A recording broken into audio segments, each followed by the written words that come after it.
నాని గారు నాని గారు ఇంటర్వ్యూలో ఇచ్చారు చూసారా? యాక్టర్ నాని. హ్మ్. హ్మ్. ఇంటర్వ్యూలో ఏం చెప్పారు? ఆయనకి ఏది ఇష్టం అన్నారు? ఆవ బిర్యానీ బావుంటది. చాలా బావుంటది. నాకిష్టం అన్నారు. హ్మ్. మనం కూడా ఎందుకు చేయకూడదు? అది కూడా మనం కూడా పెడదాం మన హోటల్‌లో. హుహుహు. అందరికి రుచి చూపిద్దామని అది కూడా మేము ప్రవేశపెట్టామమ్మా ఇక్కడ. ఇక్కడ ఆహాహా! కూడా తయారు ఏం చేస్తాం. బిర్యానీ? ఆవకాయ, ఆవకాయ ఆవకాయ బిర్యానీ. బిర్యానీ. రుచి చూసి ఎలా ఉందో చెప్పండి.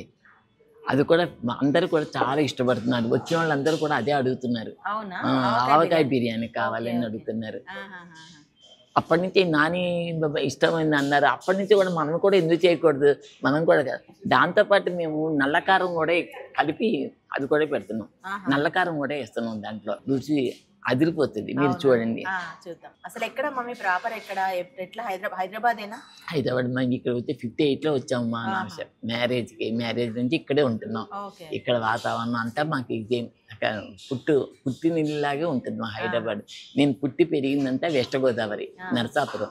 ఓకే. నరసాపురంలో. ఆహా! అక్కడే నా చైల్డ్‌హుడ్ అంతా అక్కడే చదువుకుని, ఆ! అక్కడే మా అమ్మగారు ఉండారు. ఆహా! మేము 10 మంది పిల్లలం అమ్మకి. ఓకే. మా నాన్నగారితో మా అమ్మ 36 ఇయర్స్ అప్పుడే మా నాన్నగారు పోయారు. ఓహ్!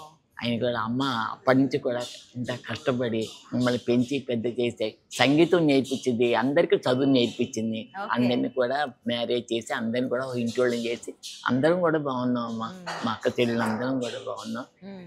సరే నాకు కాకపోతే నాకు ఈ వంట చేయడం అన్నా ఏదైనా నాకు చాలా ఇంట్రెస్ట్. ఆహాహా! చిన్నప్పుడు అమ్మ ఇంట్లో ఉన్నప్పుడు కూడా అమ్మ నాతోనే చేయించేది. ఆహా! పెళ్ళైన తర్వాత మన అత్తగారి ఇంట్లో కూడా నాతోటే. ఆ! అదేంటో అందరూ కూడా ఈయన చేసింది అదే ధనియాల పొడి, అదే ఉప్పు, కారం, పసుపు. అయినా కూడా నా టేస్ట్ వేరే అదే మరి అయిపోతది. చేతి మహత్యం అంటారు అదే గదమ్మా! అదే. అంటే డాక్టరు అస్తవాస్తి ఆ! మంచిదంటారు. అదే. అదే. అలాగే నా చెయ్యి ఏంటో మరి అది ఉప్పు, కారం వేసినా కూడా హ్మ్. అందరూ బావుంది, బావుందని లొట్టలేసుకుంటూ తింటారు. నాకెంతో సంతోషం. నేను చేసిన వంటలు ఇంత బాగా వాళ్ళు తింటున్నారంటే నాకెంత హ్యాపీయో. హ్మ్. నేను తినకపోయినా నా కడుపు నిండిపోద్ది వాళ్ళు అలా అదే. అదే. తింటుంటే. హ్మ్. ఇంకా రకరకాలుగా ఇంకా చేయిస్తున్నామమ్మా మళ్ళీ మేము హ్మ్. కూడా. మేము దీంతో పాటు మేము డ్రింక్స్ కూడా తయారు చేస్తామమ్మా. హుహు. డ్రింక్స్ రకరకాల డ్రింక్స్. హుహు. పానకం కూడా. హుహు. పానకం కూడా చేసాం హుహు. మన 15 మంది వాళ్ళొచ్చారు నవరాత్రికి. హుహు. ఇక్కడే సెలబ్రేట్ చేసుకున్నారు.